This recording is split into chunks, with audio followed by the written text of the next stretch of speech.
Welcome to make sure. Last class में हम periodic table start किए थे। तो पीरियोडिक टेबल में हम आवर्त सारणी, हिंदी में कहते हैं आवर्त सारणी। देखिए पीरियोडिक टेबल में पढ़ क्या रहे थे, उन चीज़ों के बारे में देखते हैं। पीरियोडिक टेबल में हम डोबेराइनर के बारे में पढ़ चुके थे। इसके साथ साथ न्यूलैंड्स ऑक्टेव लॉ के बारे में पढ़ चुके थे। तो न्यूलैंड्स लॉ और डोबेराइनर साहब ने जो लॉ दिया था उसके बारे में हम पीरियोडिक टेबल में पढ़ चुके थे। आज के क्लास में स्टार्ट करेंगे मेंडलीव साहब के बारे में कि मेंडलीव ने कौन सा पीरियोडिक टेबल बनाया, कैसे बनाया, इन सब चीज़ों को हम डिटेल में देखेंगे। उसके पहले एक अनाउंसमेंट सुनिए। देखिए मैथ, रीजनिंग, मैथ चल रहा है, अभी केमिस्ट्री चल रहा है, बायो चल रहा है। इसके साथ साथ पॉलिटी का शॉर्ट्स स्टार्ट किए थे हम, जो अभी एक लेक्चर हुआ है उसमें से हिस्ट्री का शॉर्ट्स चल रहा है। इसके साथ साथ कुछ ज्योग्राफी का स्टैटिक पोर्शन है, जैसे झील, पर्वत, ये सब चल रहा है अभी, ज्योग्राफी, हिस्ट्री। इसके साथ साथ अब स्टार्ट होने जा रहा है रीजनिंग बाय आशीष सर। इसके साथ साथ स्टार्ट होने जा रहा है एक और सब्जेक्ट, दैट इज बीपीएससी का क्वेश्चन बैंक। बीपीएससी का क्वेश्चन बैंक। अब बीपीएससी के क्वेश्चन बैंक में हम क्या पढ़ेंगे, इन चीज़ों के बारे में समझ लीजिए। बीपीएससी के क्वेश्चन बैंक में हम 38वीं से लेकर 66वीं तक जितने भी क्वेश्चन पूछे गए हैं उन क्वेश्चन को हम डिटेल में देखेंगे। और उन क्वेश्चन में हम, जैसे प्रीवियस ईयर 1995 में कोई एग्जाम हुआ है तो उसमें पूछा गया है कि यूएन का अध्यक्ष उस समय कौन था, तो 1995 में पूछा गया है, लेकिन हम उसे करंट के एस्पेक्ट में देखेंगे कि करंट में यूएन का कौन है। उस समय का तो हम बताएंगे आंसर के पॉइंट ऑफ व्यू से, लेकिन करंट को भी उसमें से जोड़ेंगे। मतलब जो उस समय पूछा गया, जैसे पूछा गया दावोस के बारे में पूछा गया था 1992 में, तो दावोस का 2022 में क्यों चर्चा में था, इसके बारे में भी बात करेंगे। तो हर टॉपिक को डिटेल में एनालाइज करेंगे बीपीएससी के क्वेश्चन बैंक में। तो जिन लोगों को बीपीएससी का क्वेश्चन बैंक देखना है वो हमारे चैनल को सब्सक्राइब करके रखिए। आप अपने दोस्तों के पास भी इसे शेयर कीजिए ताकि उन्हें भी फायदा हो और बीपीएससी के प्रिपरेशन में उनको बूस्ट मिले। तो बीपीएससी के क्वेश्चन को देखने के लिए आप हमारे चैनल को सब्सक्राइब करके रखिए। बाकी भी सभी सब्जेक्ट चल रहा है, धीरे धीरे सभी सब्जेक्ट आ जाएंगे और रेगुलर इंटरवल में आएंगे। तो आप हमारे चैनल को सब्सक्राइब करके रखिए ताकि आपके पास कोई भी क्वेश्चन आ रहा है, कोई भी टॉपिक आए मेक श्योर पे, तो आपके पास सबसे पहले नोटिफिकेशन आ जाए, आप उसे समय रहते ही समाप्त कर लें। तो चलिए आगे आज देखते हैं मेंडलीव के पीरियोडिक टेबल को। तो मेंडलीव के पीरियोडिक टेबल के बारे में कुछ जान जाते हैं। मेंडलीव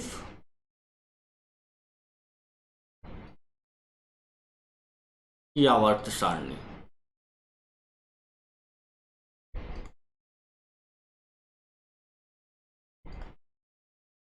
इंग्लिश में इसे कहेंगे मेंडलीव्स। अच्छा, मेड लिखते हैं, मेंड होगा, Mendeleev's periodic table. Excuse me, periodic table. चलिए अब मेंडलीव के पीरियोडिक टेबल को समझिए कि मेंडलीव साहब ने जो पीरियोडिक टेबल दिया था, पहले हम डोबेराइनर के बारे में जान चुके थे। डोबेराइनर ने जो सबसे पहले अटेम्प्ट किया था पीरियोडिक टेबल बनाने का।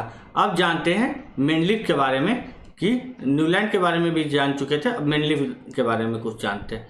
देखिए मेंडलीव साहब जो थे उन्होंने सबसे पहले अटेम्प्ट किया था जो आज का पीरियोडिक टेबल हमारा बना है, तो उसके दिशा में, सही डायरेक्शन में जो सबसे पहला अटेम्प्ट किया गया था वो मेंडलीव के द्वारा किया गया था। तो मेंडलीव साहब को कहा गया Mendeleev did a extraordinary work. Mendeleev did an extraordinary work, extraordinary work in making of in making और in direction of making of periodic table असराहनीय काम किया था। असराहनीय काम कौन किए थे? मेंडलीफ ने। देखिए सब मेंडलीफ साहब के बारे में कुछ चीजें जान लीजिए। मेंडलीफ साहब ने जो काम किया था उन काम के बारे में समझ लीजिए कि मेंडलीफ साहब ने किया क्या था। देखिए मेंडलीफ साहब ने जो इम्प्रेसिव काम किया था पीरियोडिक टेबल बनाने के लिए, इसलिए उनको कहा गया फादर ऑफ पीरियोडिक टेबल।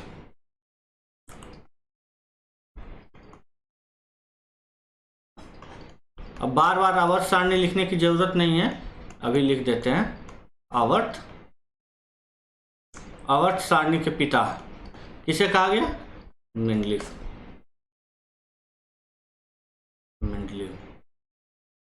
देखिए ये जो पीरियोडिक टेबल दिए थे 1869 में 1869 के पहले सेंट पीटर्सबर्ग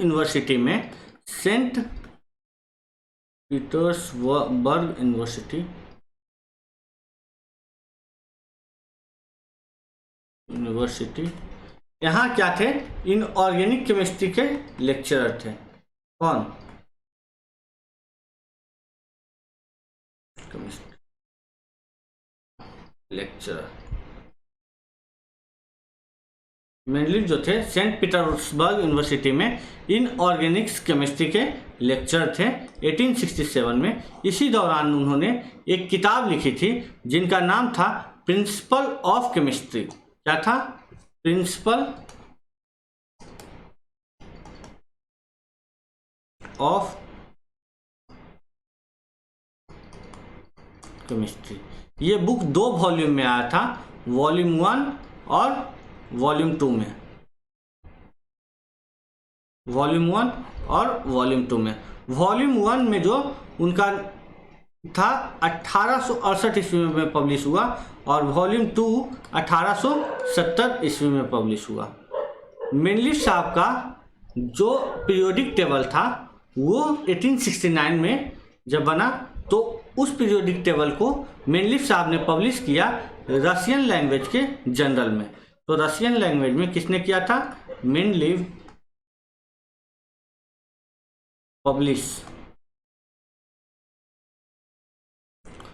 इन Russian language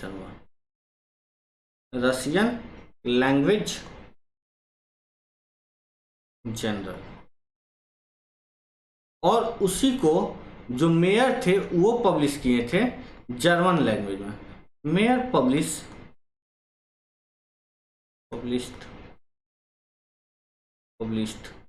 mayor published virtually identical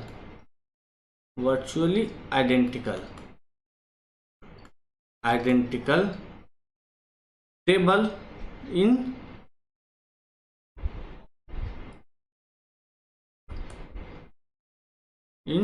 German language journal।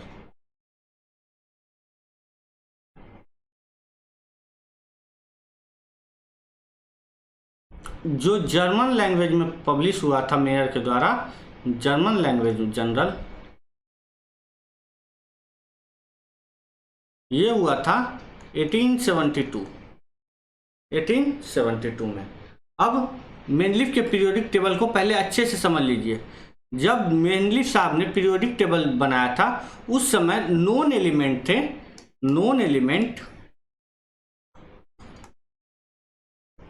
Element मतलब तत्व, नॉन एलिमेंट थे 63, जिसमें से फर्स्ट था हाइड्रोजन और लास्ट था यूरेनियम। अच्छा, लास्ट यूरेनियम था। तो जब हम पढ़ रहे थे न्यूलैंड्स लॉ ऑफ ऑक्टेव तो उस समय लास्ट हम क्या पढ़े थे? उस समय लास्ट एलिमेंट पढ़े थे हम थोरियम। तो थोरियम जो यहाँ पर था वो सेकेंड लास्ट बन गया था। तो थोरियम क्या था? Second last. सेकेंड लास्ट कौन था? थोरियम। Uranium 238, thorium. देखिए अब इन चीज़ों को समझने की ज़रूरत है। अब इसे डिटेल में एनालाइज करते हैं कि ये पीरियोडिक टेबल है क्या। मेंडलीफ के पीरियोडिक टेबल जो फैक्चुअल डाटा था वो हम आपको बता चुके हैं। चलिए मेंडलीफ के पीरियोडिक टेबल के बारे में अब थोड़ा डिटेल में समझ लीजिए कि मेंडलीफ साहब ने क्या किया था योगदान।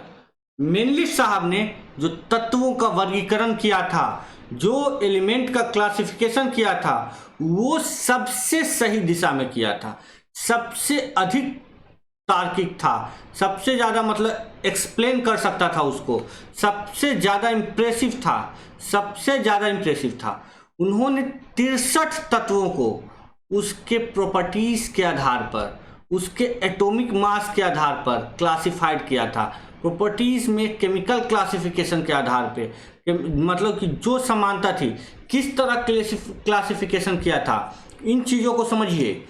सबसे पहले क्या किया था मेंडलीफ साहब ने, जो आरोही क्रम में उसका एटॉमिक मास है, जो बढ़ते ऑर्डर में है, इंक्रीजिंग ऑर्डर में उसका एटॉमिक मास है, उसमें क्या किया था? एटम्स को व्यवस्थित कर दिया था।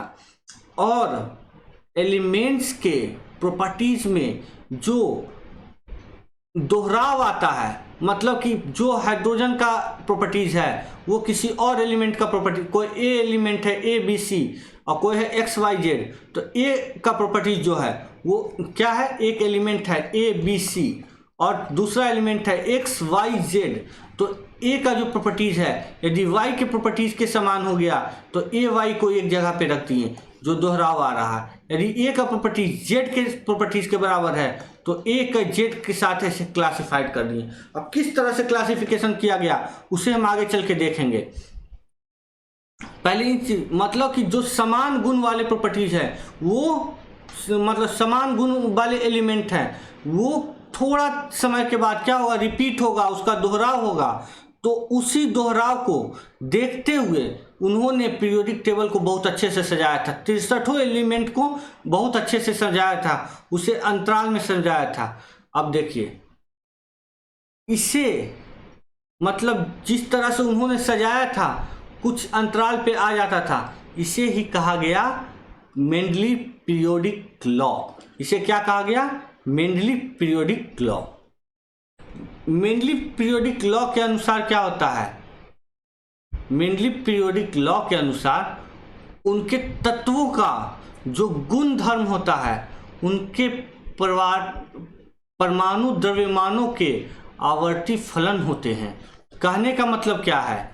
तो आवर्ती फलन मतलब कि क्या का मतलब क्या हुआ? इन चीज़ों पीरियोडिक फंक्शन, आवर्ती फलन, जहां हम आवर्ती फलन बोल रहे हैं, आवर्ती फलन, तो आवर्ती का मतलब समझ गए हम, पीरियोडिक होता है, क्योंकि आप पीरियोडिक टेबल का स्टार्टिंग में नाम लिखाएंगे।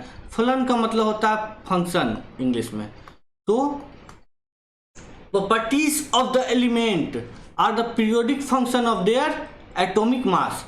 कहने का मतलब हुआ कि जो भी एलिमेंट का गुण होगा वो क्या होगा? आवर्ती फलन होगा। किसके? परमाणु द्रव्यमानों के, एटॉमिक मास के क्या होगा? पीरियोडिक फंक्शन होगा।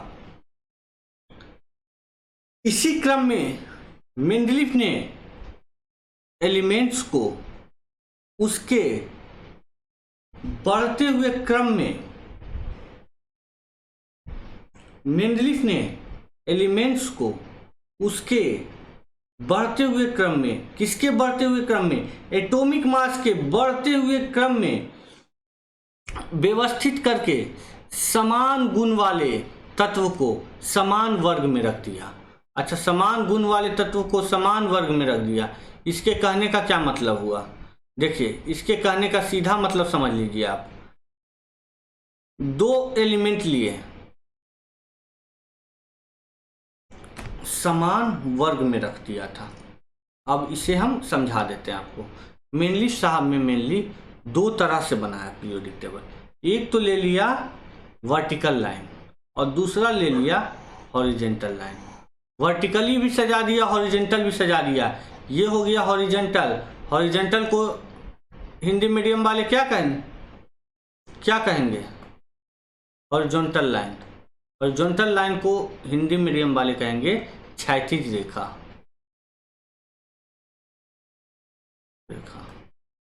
और वर्टिकल, वर्टिकल को हिंदी मीडियम वाले क्या कहेंगे? खड़ी रेखा, या इसे कह सकते हैं उदग्र, ऐसे कहते हैं उदग्र। इन चीजों को समझ लीजिए। ये जो था हॉरिजेंटल लाइन में उन्होंने दिया था पीरियड को, क्या दिया था? पीरियड को। और वर्टिकल लाइन में उन्होंने दिया था ग्रुप को। तो मेनलिस्ट साहब ने जो ग्रुप बनाया था वो 8 ग्रुप बनाया था। कितना ग्रुप बनाया था? 8 ग्रुप, और 7 एलिमेंट, 7 पीरियड बनाया था।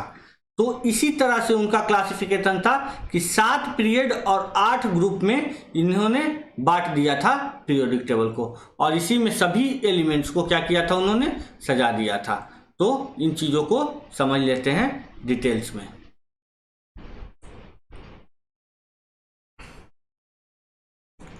उनको लिख लेते हैं, जो भी बताएं आपको लिख लेते हैं। Mainly in periodic table of mainly there are 7 period and 8 group। कहने का क्या मतलब है? 7 पीरियड था और 8 ग्रुप था। इसी को मेनलिफ ने क्या किया? इन चीज़ों को समझते हैं। मेनलिफ के पीरियोडिक लॉ को पहले देख लेते हैं। मेनलिफ साहब ने पढ़ा था किन चीज़ों को? एलिमेंट्स के हाइड्राइड्स और ऑक्साइड्स, मतलब अलग अलग एलिमेंट के हाइड्राइड्स और ऑक्साइड्स के बारे में पढ़ा, उसके फार्मूला के बारे में पढ़ा, उसके गुण के बारे में पढ़ा, और उनका क्या किया? कंपैरिजन किया, और कंपैरिजन करके एक लॉ दिया जिस लॉ को कहा गया मेनलिफ्स पीरियोडिक लॉ। तो उस लॉ के बारे में लिख लेते हैं। Mainly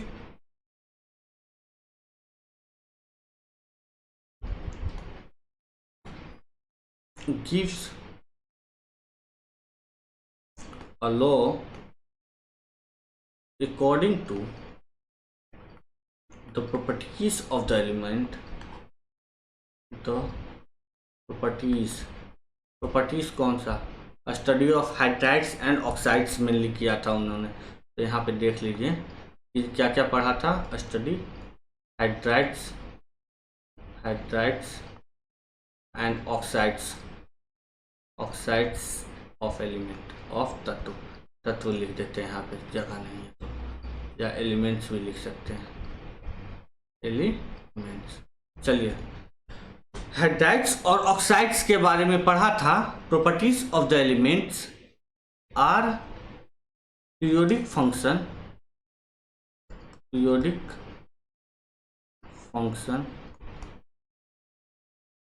of according to which the properties are the periodic function of their atomic mass।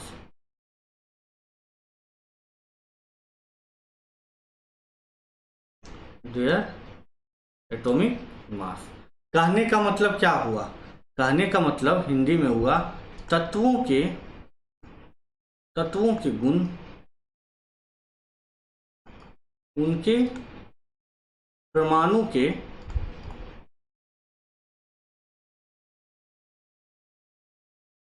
द्रव्यमान, परमाणु द्रव्यमान के आवर्ती फलन होते हैं।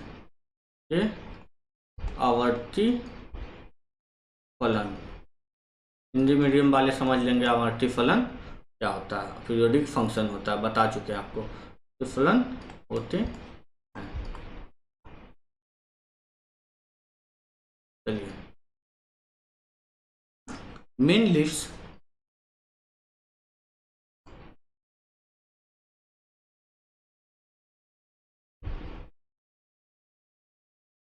classified 63 elements according to their chemical properties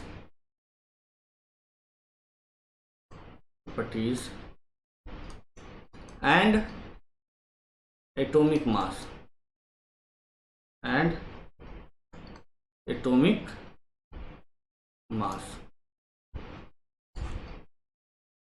according to him मतलब क्या हुआ, यहाँ हिंदी भी लिखते चलते हैं, बगल से हिंदी में लिख लेते हैं।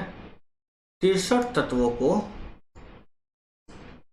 को उसके रासायनिक गुण एवं परमाणु द्रव्यमान के आधार पर बांटा गया था।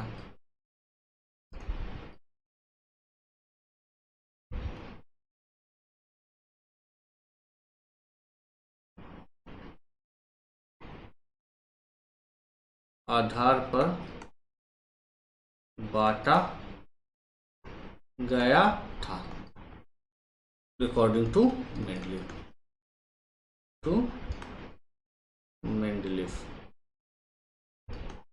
इन चीजों को समझते हैं। जिस पे परमाणु द्रव्यमान के आधार पर बांटा गया था, तो क्या किया गया था, elements are placed in increasing order of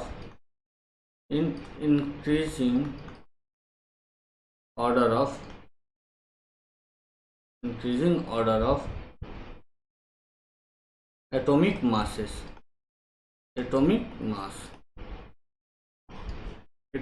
mass।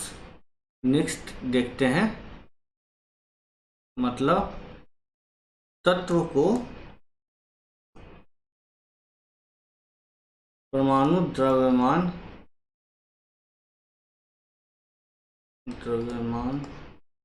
के बढ़ते क्रम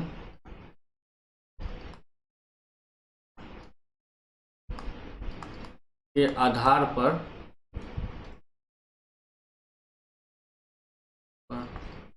रखा गया।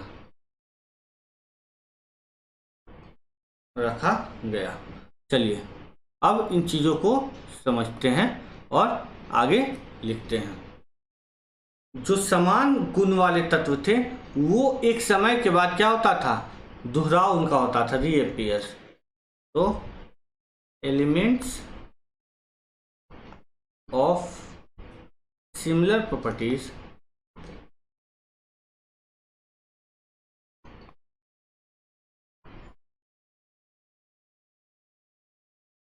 reappears after some time।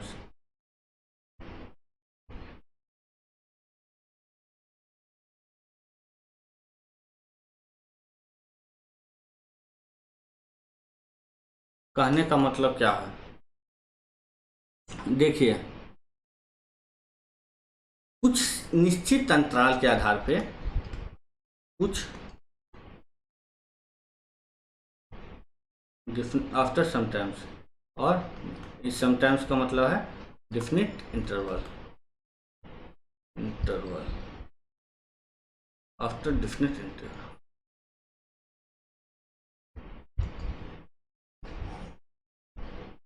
उस निश्चित अंतराल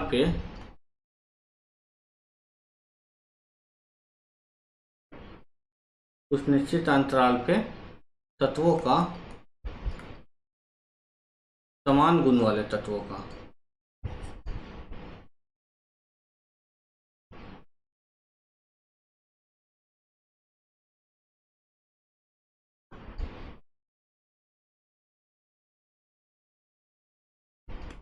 दोहराव होता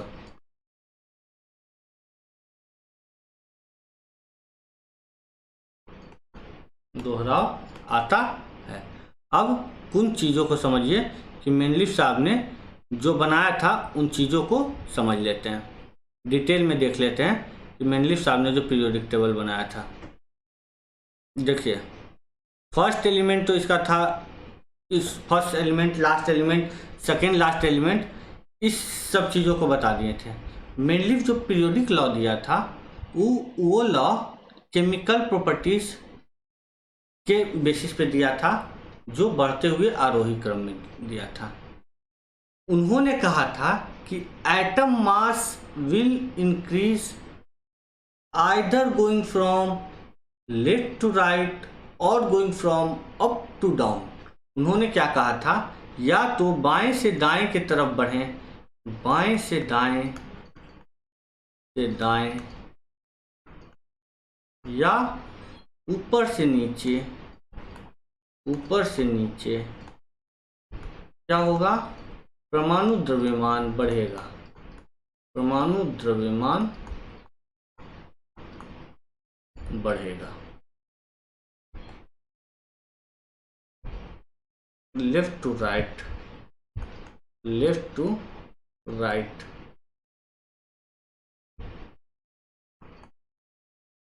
और up to down, up to down. क्या बढ़ेगा, atomic mass, atomic mass will increase. ठीक, कुछ और चीजें यहाँ पे समझते हैं कि उन्होंने जो कहा था वो क्या कहा था। मेंडलीफ साहब ने अपने पीरियोडिक टेबल में कुछ गैप छोड़ा था कि नए एलिमेंट की जब खोज की जाएगी, नए एलिमेंट, उनका इतना दूरदर्शी था कि नए एलिमेंट के बारे में भी सोचे थे कि नया एलिमेंट आने वाले समय में खोजा ही खोजा जाएगा, तो उस नए एलिमेंट का जगह क्या होगा, इसके लिए उन्होंने एक गैप को छोड़ा था। उस गैप में कुछ एलिमेंट जो हैं वो खोजे गए, तो उसके जगह पे जो गैप छोड़ा था, उसके जगह पे सिमिलर प्रॉपर्टीज वाले जो एलिमेंट है वो क्या किया गया, सजाया गया। जैसे एग्जांपल ले लेते हैं, एक का बोरोन, एक का एल्युमिनियम, एक का सिलिकॉन। जो सिमिलर प्रॉपर्टीज होता है, जिनका जो प्रॉपर्टीज होता है वो सिमिलर होता है स्कैंडियम के, गैलियम से, जर्मेनियम के, जो बाद में खोजा गया था, 63 एलिमेंट के बाद में खोजा गया था, तो उसके जगह पे उसको क्या किया गया, फुलफिल किया गया। तो मेंडलीफ साहब के इस दूरदर्शी सोच के कारण भी उनका जो पीरियोडिक टेबल था वो बहुत सफल हुआ था। दूसरा क्या था कि वो एलिमेंट को इस तरह से सजाए थे कि वो सही ग्रुप में प्लेस किए थे एलिमेंट को, जैसे according to their chemical properties. कुछ एलिमेंट का जो ऑर्डर था उन्होंने उस ऑर्डर को भी बदल दिया था। जैसे लेते हैं कोबाल्ट का, कोबाल्ट का था एटॉमिक मास, कोबाल्ट और निकल। देखिए निकल का एटॉमिक मास 58.9 था और निकल का था 58.7 और कोबाल्ट का था 58.9। लेकिन उन्होंने ये नहीं देखा कि निकल बाद में आता है, कोबाल्ट पहले आता है। उन्होंने क्या किया, इसे भी सजा दिया और निकल जो है बाद में अपीयर होता है कोबाल्ट के, उनके पीरियोडिक टेबल के हिसाब से। तो इन्होंने बहुत बड़ा काम किया, लेकिन कुछ चीज़ें फेल हुई, उसके बारे में भी हम जान लेंगे कि वो कैसे फेल हुई, क्यों फेल हुई, तो इन चीज़ों के बारे में जानेंगे। चलिए ठीक है, आगे देखते हैं कि उनके पीरियोडिक टेबल में क्या था जो अभी हम आपको बताएं। जैसे इक्का बोरोन, इक्का बोरोन, इक्का सिलिकॉन,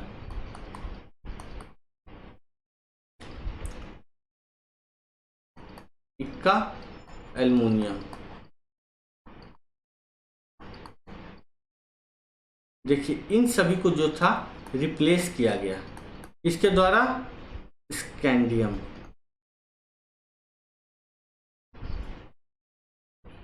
इस रिप्लेस्ड बाय स्कैंडियम। बोरोन को स्कैंडियम के द्वारा रिप्लेस किया गया। सिलिकॉन को किया गया किसके द्वारा, इसे देख लेते हैं। सिलिकॉन को किया गया जर्मेनियम के द्वारा।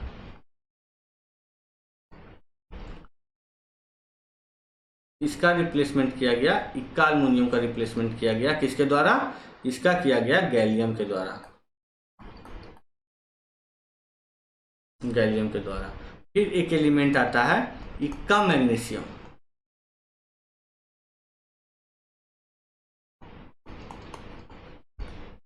इसका रिप्लेसमेंट किया गया टिटेनियम से। इन सब चीज़ों को याद रखिएगा, एग्जाम पॉइंट ऑफ व्यू से बहुत ही इंपॉर्टेंट टॉपिक है मेंडलीफ का पीरियोडिक टेबल। लेकिन मेंडलीफ साहब ने जो पीरियोडिक टेबल दिया, इन चीज़ों को तो हम जान लिए, अब जानते हैं कि उनके पीरियोडिक टेबल में क्या क्या लिमिटेशन था। देखिए, सबसे पहला लिमिटेशन तो उन्होंने कर दिया। पहला इनका लिमिटेशन देख लीजिए। इनका लिमिटेशन था कि या तो लेफ्ट से राइट जाएगा, या तो राइट से लेफ्ट, या तो up to down, up to down. चलिए, एटॉमिक मास क्या होगा, इंक्रीज करेगा। एटॉमिक मास इंक्रीज करेगा। उनका लिमिटेशन क्या था कि उन्होंने एक चीज के बारे में बताया था, he didn't leave a space for isotope. अच्छा, एटॉमिक मास, एटॉमिक नंबर, इन सब चीज़ों के बारे में हम पहले आपको बता दिए हैं।